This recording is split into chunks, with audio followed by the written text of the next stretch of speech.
Good evening, everyone. If you're new to this program, welcome. If you've been here before, then welcome back. I am your host, Dr. Monique Lescott, in collaboration with the St. Kitts Nevis Medical and Dental Association. As we are here gathered to give you guys an interesting lineup this evening, I have with me Mr. Atik. Could you introduce yourself? My guest, Mr. Atik. Sure. Hi, good night, everyone. My name is Atik Samad. I am a pharmacist. I am based at City Pharmacy on Princess Street. I've been a pharmacist for quite a number of years, and I joined Dr. Lescott tonight to talk about vitamins. Vitamins. In keeping with our new format for the show, we'll be featuring a medical personnel on our personality spotlight and a look at what we have at JNF and local news. Okay, we'll take one quick break and we'll be back in a moment.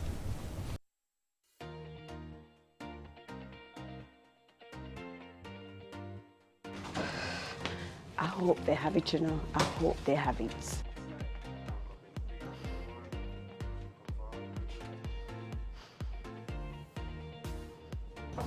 How can I help you today? Yes, I've been searching for this medication everywhere and no one seems to have it. Please tell me that you do. You've come to the right place. We have just what you need. And even if we're out of stock of the item, as soon as it comes in, we will notify you. Thank you. Bestway Pharmacy, always taking care of all your pharmaceutical needs.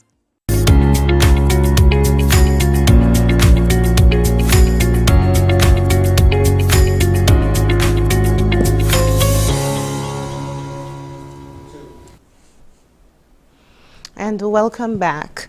We're going to continue our discussion. The topic for this evening is vitamin supplements, synthetics versus the natural way. And that's why I have Mr. Atik here with me.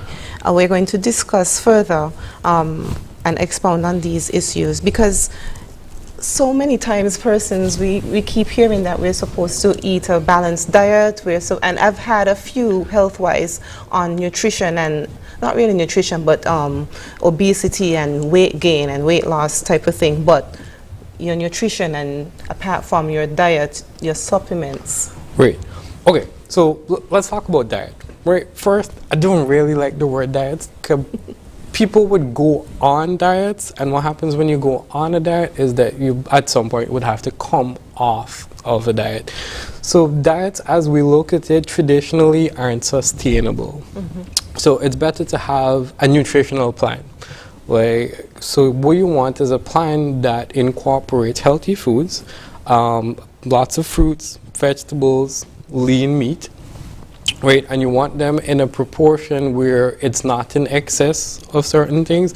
And you also want to avoid pairing some things with other things, right? Like, let's say, milk and beef. Milk and beef goes together? No, actually they don't. So let's say you go home and you want to have a nice healthy dinner. So you get some vegetables, you get some potatoes, and then you have a steak with it. And then you decide that you'll wash it down with a tall glass of milk. You think you're doing yourself a favor.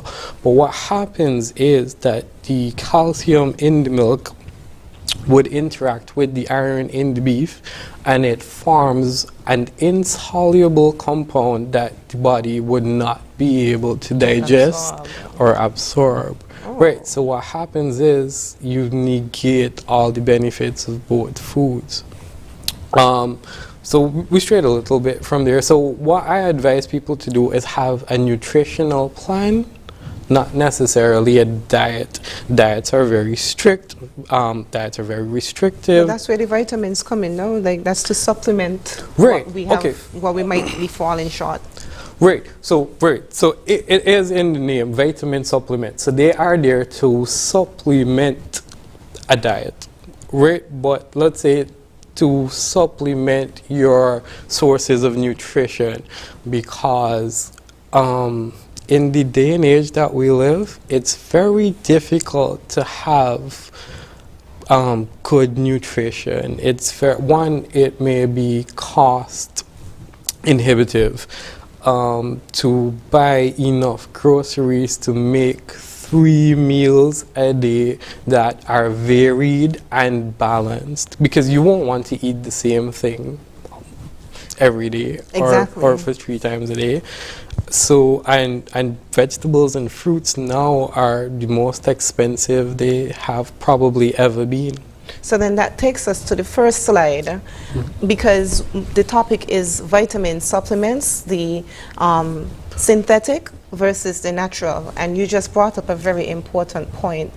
Because we have such a hectic lifestyle, we have to find ways to supplement our nutritional intake. Right. So that's why I decided to look at things like our vitamin supplementation, because sometimes we go into the pharmacy and there's so many different things to choose from. For me personally, I wanted to shed light on how I can make it easier for persons to fill that void and to get their nutritional needs met. Can I have the first slide? So we have, because of the name synthetics, we kind of have the idea that genetically modified stuff is not good or whatever the case is. But from my research, there are benefits for the synthetic line of vitamin supplementation. There's a reason why science had to go down that route. Right. And so the slide 1 kind of outlines what was the reason for the development of such. We can go into, you have yours open? Yeah. For instance, I'll let you explain this slide. Okay, wait. Before we go into the bioavailability, potency, and efficiency of vitamins, let's take a step back. Define what are vitamins, why they are important, and then we'll move on into bioavailability and potency. Then you have All the right? floor. Right, so vitamins are organic compounds. So make note of that word, organic. Right? That we need in very small quantities, right? So that's another key point. We only need small quantities. Now, each vitamin has specific rules. Some vitamins have more than one rules, right? In addition to that, some vitamins are found in more than one form. So, for instance, vitamin A. Vitamin A comes in that we've known and isolate and are able to synthesize 4. So There are we've 4 got vitamin A's. right. Well, they could be expanded into 5 if you count beta carotene, which is pro-vitamin A. I'll get to what it means by pro-vitamin A. All right. So there are different forms of each vitamin. We've been able to identify, isolate, and synthesize only so many. There may be numerous other forms of vitamin A with greater potential benefits that we haven't been able to isolate or synthesize. Okay. Right, so as it relates to vitamin A, we got retinoic acid, beta carotene. Right, so there's something to take note of. Okay, so and then there are different types of vitamins. So they are fat soluble. We'll just put them into 2 broad categories. There are fat soluble vitamins and there are water soluble vitamins. Now in total there are about 13 vitamins. Those are the letter vitamins that we know. Vitamin A, the vitamin B's, C, D, E, K. Right? So we'll just go through them as types because it's easier, because sources and general rules for intake usually go along what kind of vitamin is it. Is it fat soluble or water soluble? All right? Now, fat soluble vitamins, they are the easier ones to navigate, in my opinion, because fat soluble we can store. So those vitamins are stored in the fat cells in adipose tissue. So we don't need to supplement with those as often as supplements would lead you to believe. Those aren't needed necessarily on a daily basis. So the fat soluble, they stay in the system longer is what you're saying? They have may a longer half-life? Not necessarily a longer half-life, but we are able to store them. we aren't able to store the water-soluble vitamins. Excuse me. The fat-soluble ones. No, yeah, right. We are able to store fat-soluble ones. Gotcha. The reason why I asked about half-life is because since you were saying that it would store in the body, I was thinking that we're going to have like some sort of therapeutic time release. We're going to go for a commercial break shortly, and we're going to come back and expound on those points, because I don't think these are things that people come across in their daily conversations, especially, like I said, just going into the supermarkets, into the pharmacy. It's a whole world that even me as a doctor sometimes I get lost in. So we'll just take a quick break, and we'll be right back. It's time that we realize that we must work together to thrive. The world as we know it, the sky and below it. Could I never have more wonder? Yeah, with life and all you see, and the climate's changing. But hope is remaining. And we can't ignore the future. It depends on you and me. One chance, all that we got. One voice, together we start. Take care, the world where we live. Permite a todos vivir. Tomamos la oportunidad para guardar la humanidad. And I must leave no one behind, because we are one climate, one Caribbean. One climate, one Caribbean.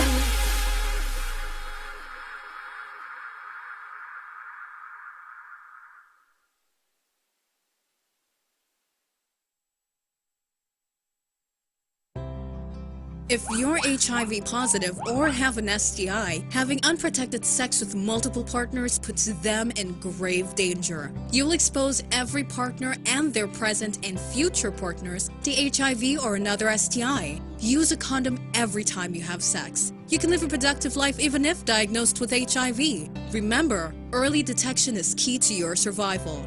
Be responsible, protect yourself and others. Help stop the spread of HIV and other STIs.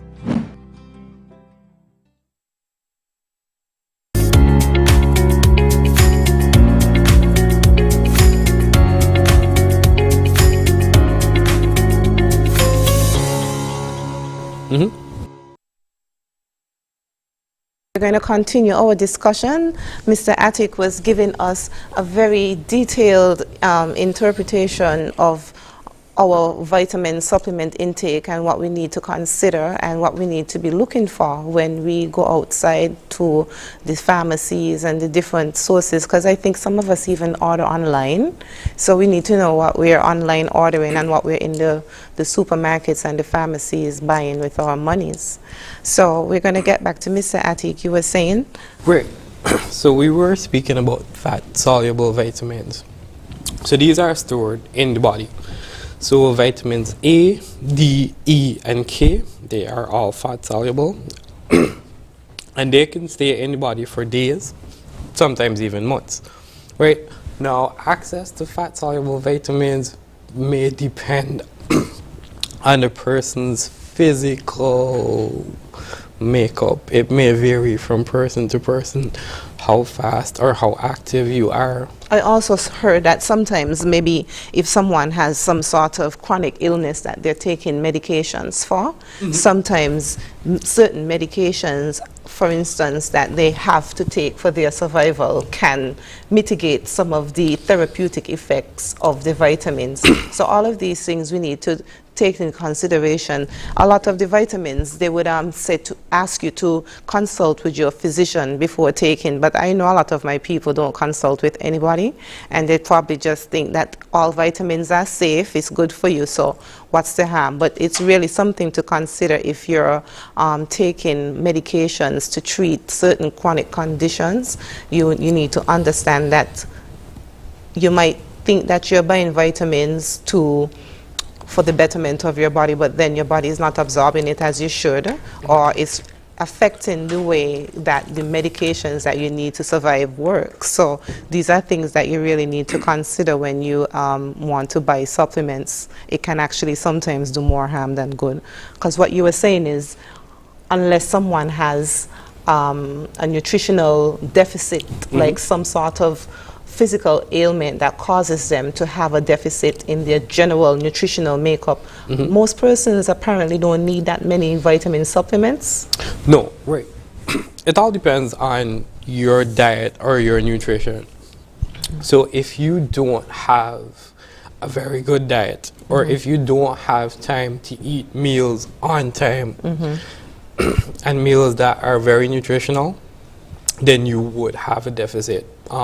In other cases, and we'll get to those, people who consume more than the daily allowance of alcohol, those are people who would not absorb vitamins as they should. Which vitamin does alcohol inhibit? Well, alcohol would inhibit the absorption of many vitamins, not just Really? vitamins, but minerals as well, and trace elements, micronutrients.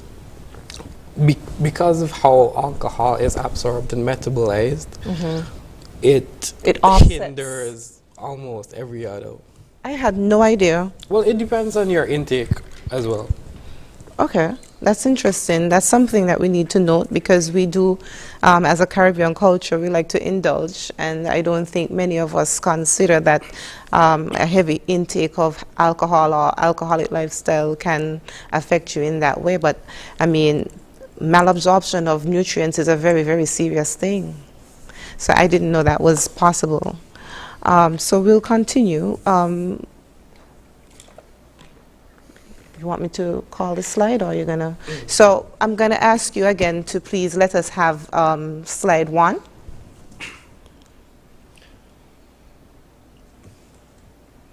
Thank you. So these are the benefits of the synthetic types of vitamins, because like I was saying, persons would be alarmed by the name synthetic because of the very nature of what synthetic means. My observation is we have genetically engineered foods, and now we have synthetic vitamins. So I was wondering if we're catering for a hybrid human species. But because of the way our modern civilization has evolved, the need for a synthetic source of nutrient supplements is needed. So we can see here the reason why scientists and dietary supplement companies have gone the synthetic route is, one, bioavailability. Want to expound on that one? So you find that synthetic vitamins are easier to digest in the body? Okay. So it's not that they're more easy to digest. It is, one, the amount that we would put in a pill. The concentration. The concentration. So usually it far outweighs the amount that the body needs. So even in cases where there is some sort of hindered absorption, the concentration is so great that it would make up for that deficit. Interesting. So there's one. Two, it's kind of a modern problems meet modern solutions kind of thing. So let's go back to genetically modified foods or genetically engineered foods. So food as it is today is not the same as food that we would have had a few decades ago. I got you. Right?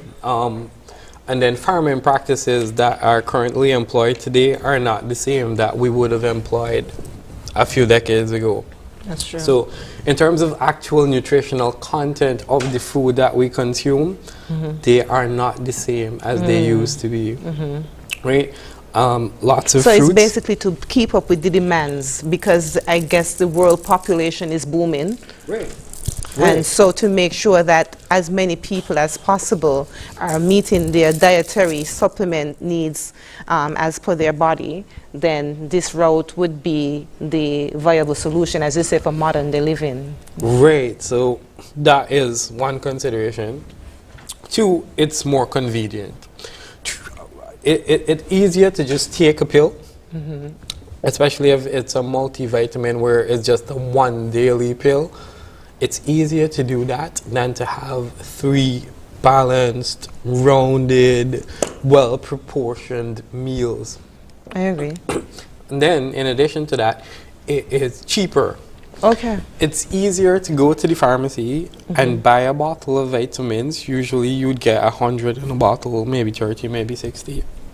But that would cover you from 1 to 3 months. So on a scale, like realistically speaking, how much of the vitamins that is available on the market right now would you say is synthetic? Okay, so synthetic vitamins account for about 95 to 97% of the market, right? There are natural vitamins. They may be more cost Well, they're inhibitive. definitely more costly. Not maybe, they're way more Right. costly. And then there's marketing involved as well. Those natural vitamins may be marketed towards the upper socioeconomic part of rich the people. market. Yeah, right. So I they gotcha. would be exceedingly expensive, right? And then the conversation always comes to, is it necessarily better? Right? The way the body is designed, absorbing vitamins from our food is the best way possible. It is irrefutable that getting vitamins from natural sources far exceeds vitamins from synthetic sources or vitamins from natural supplements. If you can, that is the route that you should go. If you are someone that is able to afford the groceries, do meal planning, and have 2 or 3 very balanced meals a day, Then that's that the is better the deal. So preferred. we'll stick a thumbnail on that. We're going to take another short commercial break, and we're going to expound on what you were just saying, on the needs of what we might not need in daily Great. supplement And taking. we'll talk about some overdose as well. Oh, wow. Okay. All right. We'll be right back.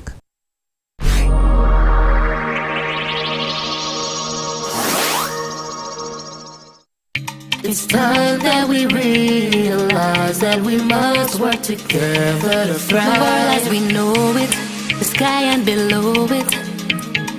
Could I never have more wonder? Yeah, with life and all you see, and the climate's changing. But hope is remaining. And we can't ignore the future. It depends on you and me. One chance, all that we got. One voice, together we start. Take care, the world where we live permite a todos vivir. Tomamos la oportunidad para guardar la humanidad. And I must leave no one behind because we are one climate, one Caribbean. One climate, one Caribbean.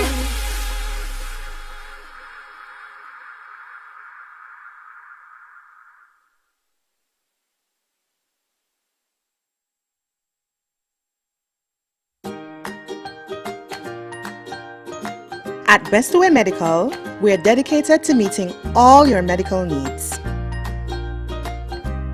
Our friendly staff is always available and ready to assist. Our trusted physician is also equipped with the knowledge and expertise to best serve you. Make Bestoway Medical your medical center of choice.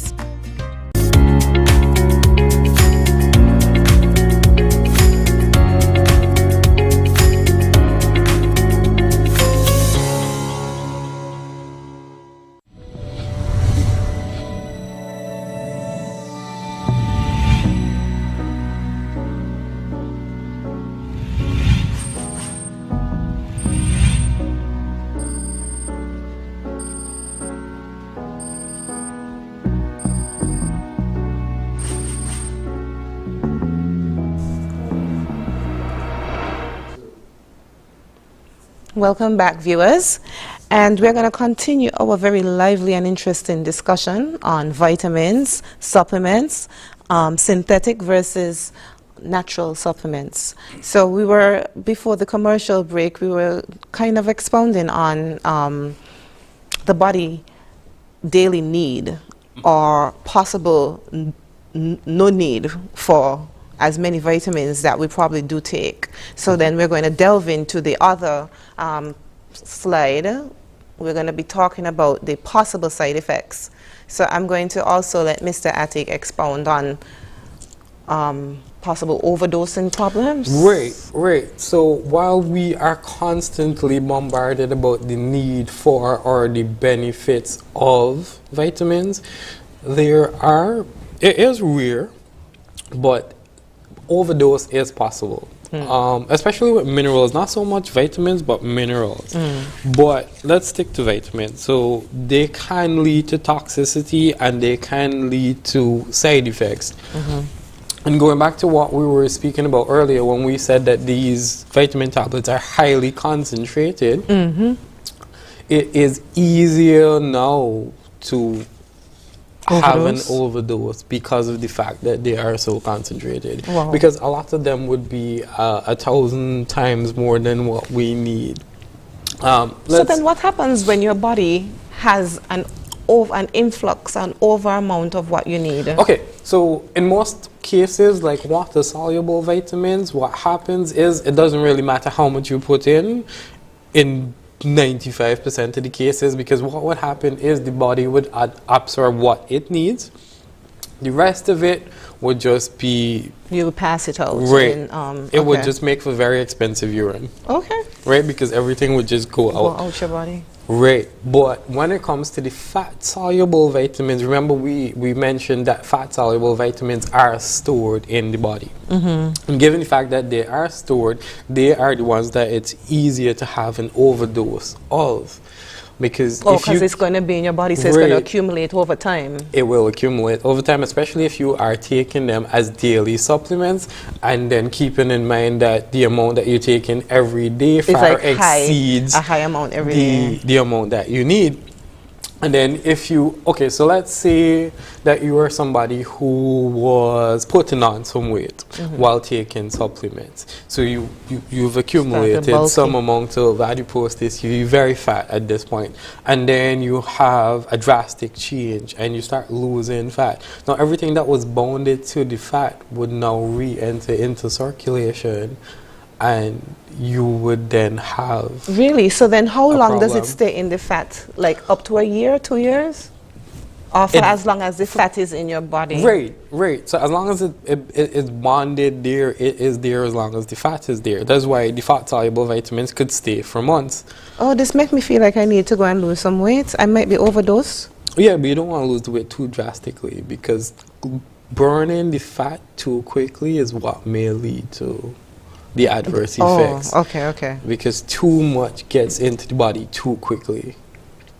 So then some of the other possible side effects though is because of the types, because it's made from synthetic material, things like the petroleum. Right. You cannot, some of the material, as we already pointed out, won't be or cannot be absorbed entirely by the body. Okay. So remember earlier when we mentioned the fact that they are organic compounds? Now organic compounds are compounds that are based in carbon. So organic compounds are mostly carbon and hydrogen, right? So, and a very easy source of carbon is petroleum, right? It's readily available. We've been working with it for years. We know how to synthesize other things from it very easily. So that now forms the basis of these synthetic vitamins, because all you need are carbon chains that you could modify to get the structure that you need. Right? And then like how we identify different forms of vitamin A, we know what the structure looks like, we know what the petroleum chain looks like, so we just alter it to become the vitamin A structure. Now, so what happens is byproducts of the synthesis may get into the body. It depends on what kind of company you buy your vitamins from. See, quality control may vary company to company. So that's what they call fillers, those No, that's not necessarily fillers, these are byproducts. Just the byproducts. Yeah, these are byproducts, because the actual synthesis would have byproducts. And if a company isn't as careful as it should be in its quality control, some of those byproducts may get into the finished product. Oh, wow. Now, fillers and excipients are other things Because, okay, so let's take a vitamin C tablet, for instance, right? 500 milligrams of vitamin C is not enough to compound the entire tablet. So then we'll have to put bulking agents, we'll have to put other excipients. So other excipients may be what is needed to help deliver the vitamin C. Because when you take in the tablet, you need it to dissolve. That's what we were getting at for the cofactors. That's what we mean? No, cofactors are different. Oh. So these are excipients in the method of delivery. So like injections wouldn't need it as much as tablets. So when we compound the tablet, if we compound the tablet in a way that makes it insoluble so that it doesn't dissolve when you ingest it, then you wouldn't get the benefit of it. So we need to make sure that when the tablet gets into the system, that it is digested and it dissolves at the point where it would be absorbed. I gotcha. Whether that is in the stomach, in the small intestine, the large intestine, depending on where it's needed. That makes sense. So Right. then they have to have a proper coating on it. Right, so some tablets would be enteric coated. Other tablets would just be dissolvable. Some tablets are effervescent. You dissolve it before you take it in. It all depends on the compound that we are taking. Right, now the binding agents and the fillers and the other excipients of the tablet, it varies from 1, company to company, 2, region to region. Some things are more abundant in, say, the Indian market than it is in the European market, so they would favor those compounds as the fillers. And those things may not interact with a certain group of people. Well, Right. that's true. So then can you explain for me then, we're saying that in my this slide that I have here, the synthetics don't have cofactors. So is it that when you get your vitamins from a natural source, you naturally have cofactors, but then with the synthetic, so explain to us. And we're gonna have to I'm gonna pose the question. We're gonna stick a thumbnail, but cofactors are important, and we're gonna have to explore what are cofactors, and I'm going to let you take the floor on that. We're going to take a short commercial break, and when we come back, we're going to expound. We're going to expound more on what we were just discussing, especially about the cofactors. Okay, so sorry, it's not time for a break yet. Okay, so you can expound now. What is the cofactors and why is it needed? So let's go back to where we spoke about natural sources. Now let's take, for instance, a tomato, right? So tomatoes are great sources of vitamin A. Remember earlier we mentioned the fact that there are more than one forms of vitamin A, right? So inside a tomato, they will have these various forms that we have identified. They may have other forms that we have not identified, and there are other compounds present in the tomato that may be responsible or help augment the performance of the vitamins in the tomatoes, and those are the ones that we refer to as the cofactors. Does enzymes come under? Yeah, enzymes. An enzyme is a cofactor? Yeah, an enzyme would be a cofactor because it would help you break down the vitamin. Right. So Trying to remember my chemistry classes here. Right, an enzyme could be classified as a cofactor. There are other naturally occurring compounds that would be contained inside a fruit or vegetable or another natural source of the vitamin that we simply haven't investigated or were able to identify. So that's why we said earlier that if you can get your vitamins from natural sources, it is better. Because while we have identified that this vitamin is good for this reason, there's only one of the vitamin contained within the So food. then it's going to be missing those important other compounds that would help your body to break it down and absorb. So now it's time for a commercial break. I'm going to stick a thumbnail on what we were discussing, and we're going to take a few short words from our sponsors. It's time that we realize that we must work together to thrive. Our lives we know it, the sky and below it. Could I never have more wonder? Yeah, with life and all you see, and the climate's changing. But hope is remaining. That why we can't ignore the future. It depends on you and me. One chance, all that we got. One voice, together we stand. Take care, the world where we live permite a todos vivir. Tomamos la oportunidad para guardar la humanidad. And I must leave no one behind because we are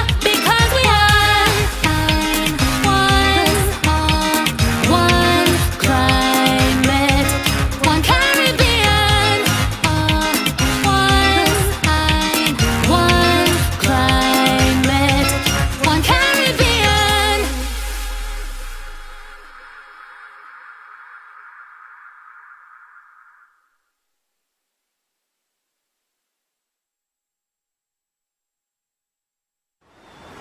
Yeah, man.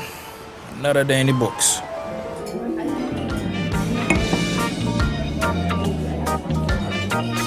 Well, hello there. Ooh, she pretty from head to toe, and are you ready to go?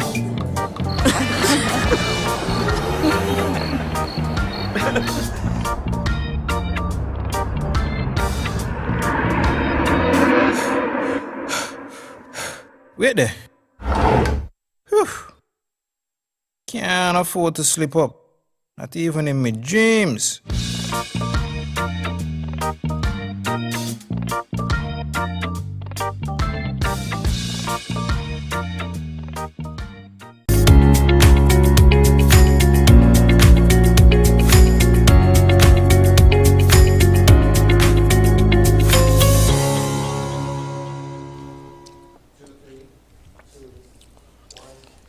Welcome back, guys.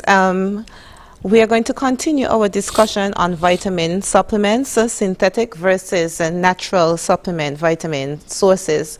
We're going to take you to the last slide, well, my last slide.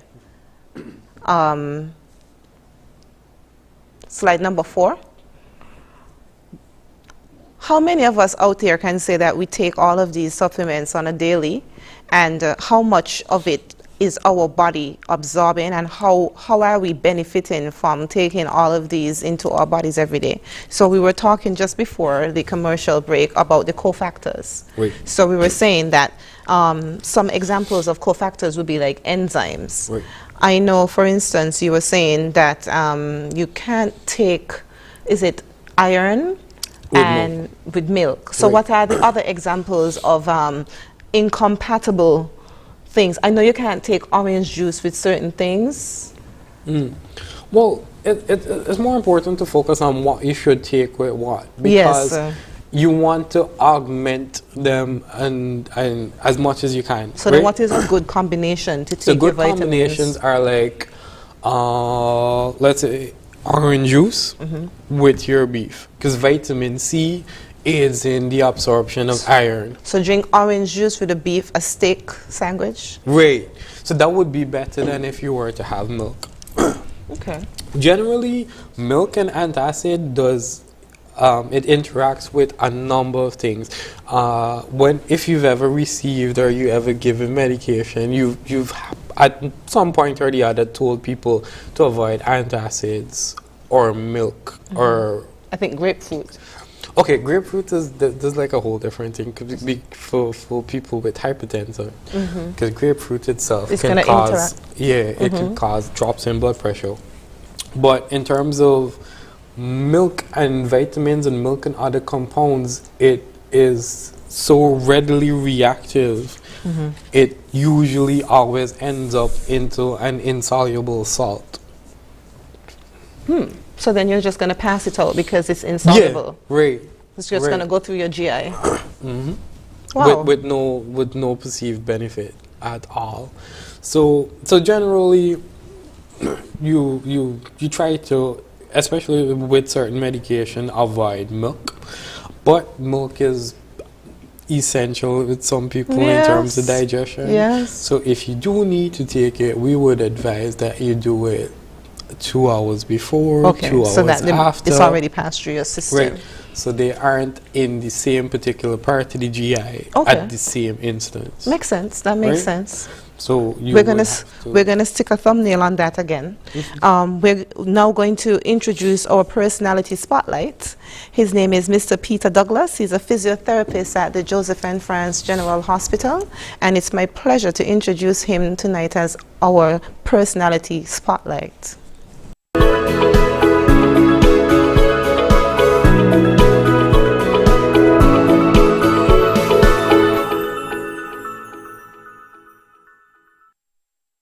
Hi, my name is Peter Douglas. I am a certified and trained physical therapist at the General Hospital, and I studied at the China Medical University. Peter Douglas is currently a physiotherapist at the Joseph and France General Hospital. He recently started working at the General Hospital and has been doing a tremendous job. Douglas is trained in orthopedic, neurological, cardiopulmonary, and pediatric physical therapy. He is a certified fluent speaker of Mandarin Chinese. He enjoys watching medical TV shows during his spare time and producing music.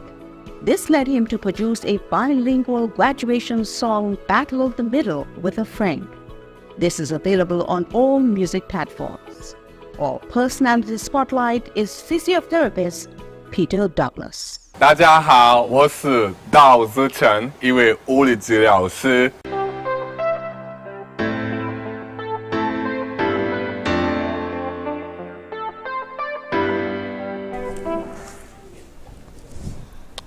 Welcome back, and thank you guys for joining us again.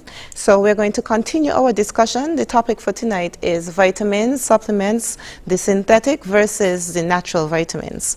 So before our spotlight, we were expounding on and discussing what are the two combinations or combinations of foods that you can take with your vitamins to maximize your absorption rate in the body so that you can get the best deal for your dollar, instead of, as Mr. Attic say, instead of ending up with very expensive urine. We don't want to have very expensive urine. The whole point of taking in these supplements into your body is to see some sort of benefit, not for it to be taken in and then your body disposes of it. So we were discussing at length what we can take together with the vitamins to maximize our absorption. And one thing he mentioned was having orange juice with beef. So we're going to continue along those lines because I'm learning new things here. I did not know orange juice with beef went together, actually. I know about wine and beef. So, but now you know that alcohol may inhibit the absorption of other vitamins. wine is just fermented grape juice. Is it alcohol? I'm messing around. Great. So then there's the other thing.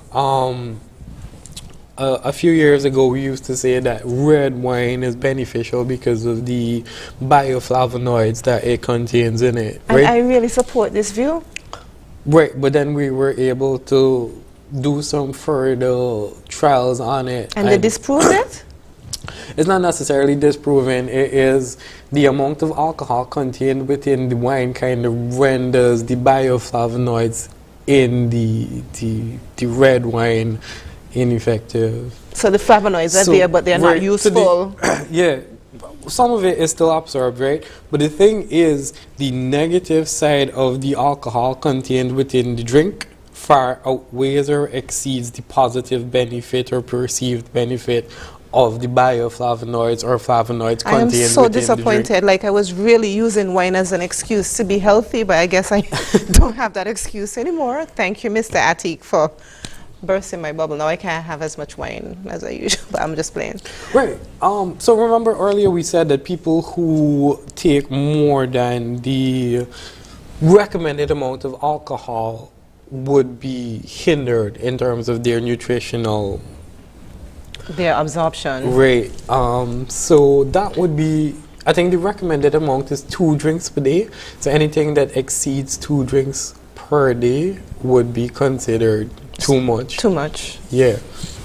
Right. Other people that would be affected are like people with gastric disturbances. That's true. People with pregnant people. Pregnant people have elevated needs for vitamins and other nutrients, so they benefit greatly from supplementation. Elderly, as we age, we simply don't absorb or metabolize as we used to when we were young, for a number of reasons. So elderly people definitely benefit from supplementation. And what goes hand in hand with alcohol? People who abuse drugs. So people who abuse drugs also would benefit from supplementation. And smokers, I would think. Yeah, because I was told sometimes smokers would have a vitamin B deficiency. So if you're a smoker, because of the way smoking affects the body, apparently the increased amounts of carbon dioxide. Well, yeah, and there is carbon monoxide in there as well. So then it diminishes some of your nutritional reserve if you smoke. Wait, so what happens is, like in the case of carbon monoxide would bind to the red blood cell in an irreversible way. Really? We're going to put a thumbnail on that. We're going to take one short commercial break. We're going to come back and discuss. Good afternoon, I'm Dr. Jensen Morton, the Director of Health Institutions, and today we're here at JNF in the very back of the hospital to let the general public be aware of our most recent construction project. So behind me, at this northern end of the hospital, you'll see that we've begun digging into the hill that is at the back of JNF Hospital, because here is going to be the location of our state-of-the-art MRI center. So for many years, persons from St. Kitts and Nevis have been crying out, saying that they wished for the government to have control of its own MRI center, such that those tests can be more accessible to the general public in environments that they would prefer to be in. And the government has responded in kind, and we have already begun the process. It's going to be a 270-day construction project, meaning that by the conclusion of this year, the building will be complete, and it's being done in full collaboration with the providers of the machinery, who will install at the end of the year at the same time, such that for 2025, persons in St. Kitts and Nevis will have access to their own MRI machine owned by the government and people of St. Kitts and Nevis. We look forward to giving you this wonderful service, and we continue to try to improve healthcare in St. Kitts and Nevis day by day. Thank you.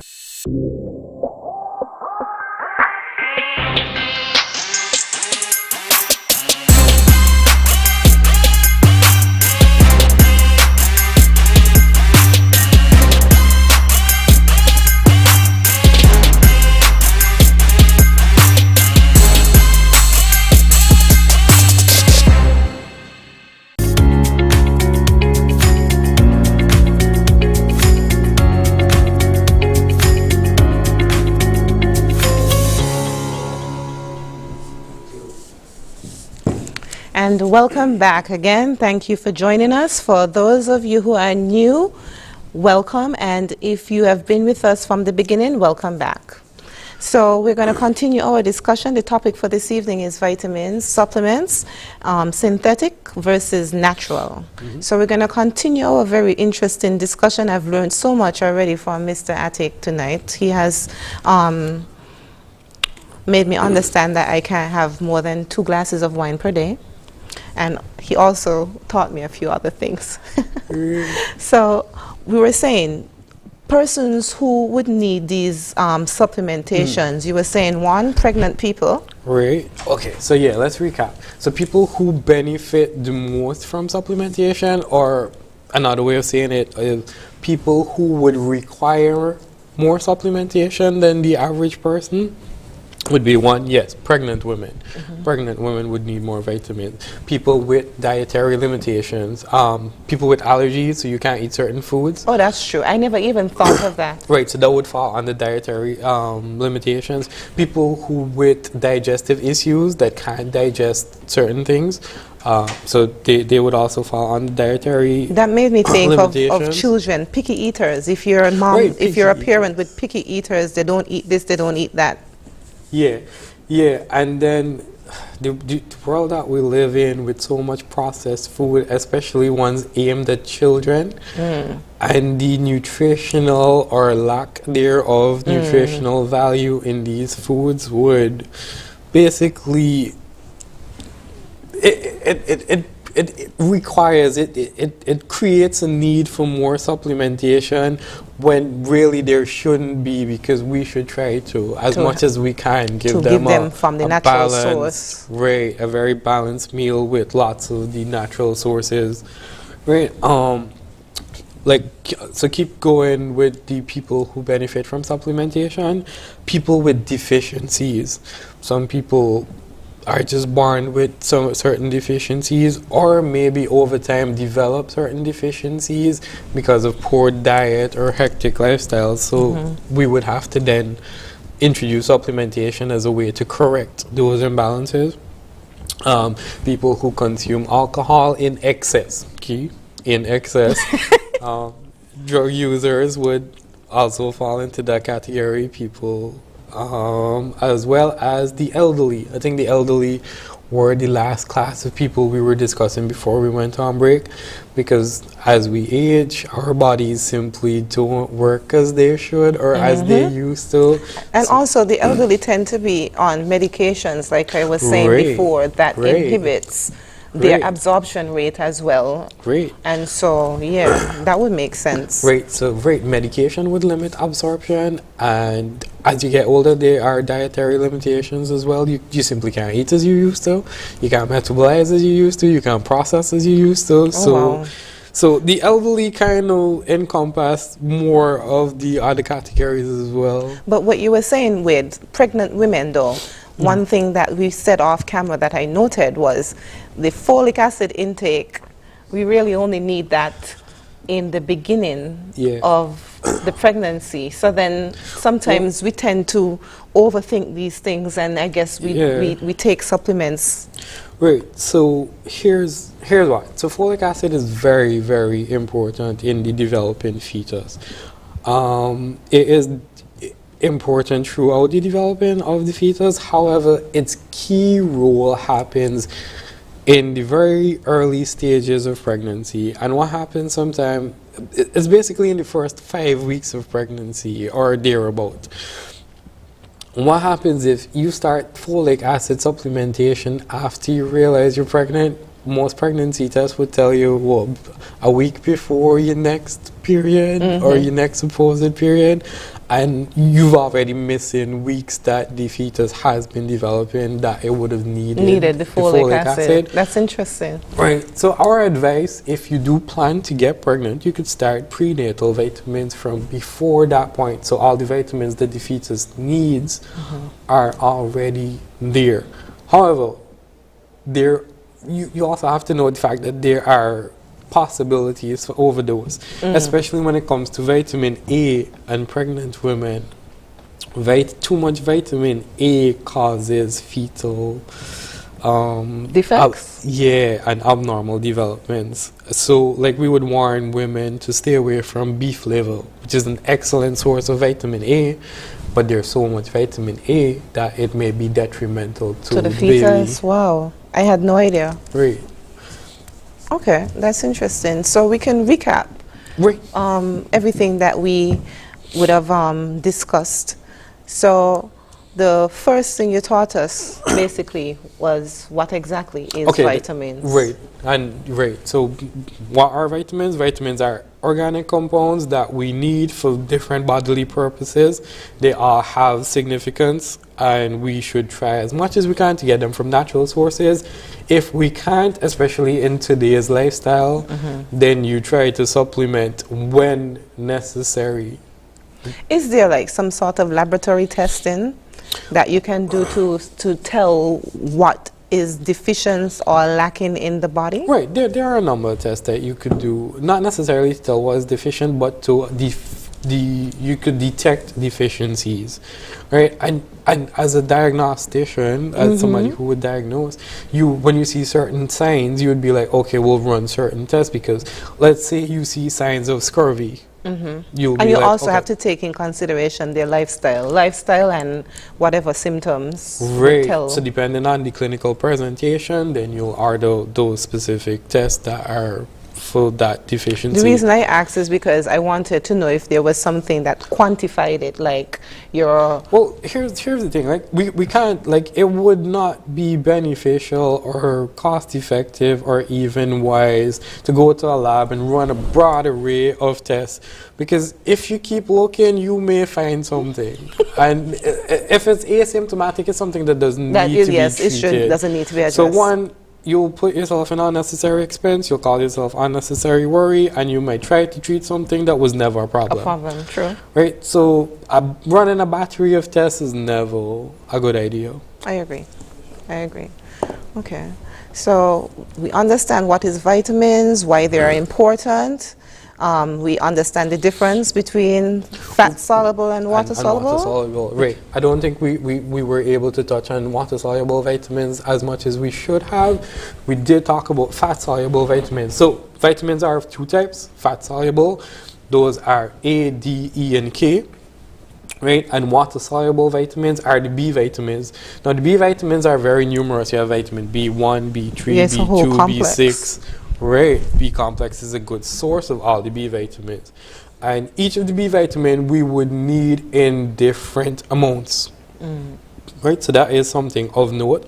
The other thing of note is the fact that B vitamins and vitamin C are water soluble vitamins. So if there is ever a vitamin that you can take daily, it should be the water soluble ones. The water solubles. Right, because those we don't store. So that's vitamin B, vitamin C. What others would come under? All the vitamin Bs, so vitamin B1, B2, B3, B6, B12, right? And you know, your niacin, your thiamine, your pantothenic acid. So those are vitamins. If you were to supplement and you want to do a daily supplementation, those are the ones that are generally safer. Okay. Right? Okay. But still keep in mind the fact that they are synthetic. We do create them. We do the synthesis from a carbon or petroleum base, and companies may have those, what we talk about, quality control issues. So try to get vitamins from brands that you know and trust. And preferably from markets where they are more stringent. So no black market deals, no matter how cheap it sounds. Right. Generally, if something is very cheap, there's probably not much content. It's not a good quality. There's not. There are exceptions to every rule. There's not like a blanket statement we could put over everything, but.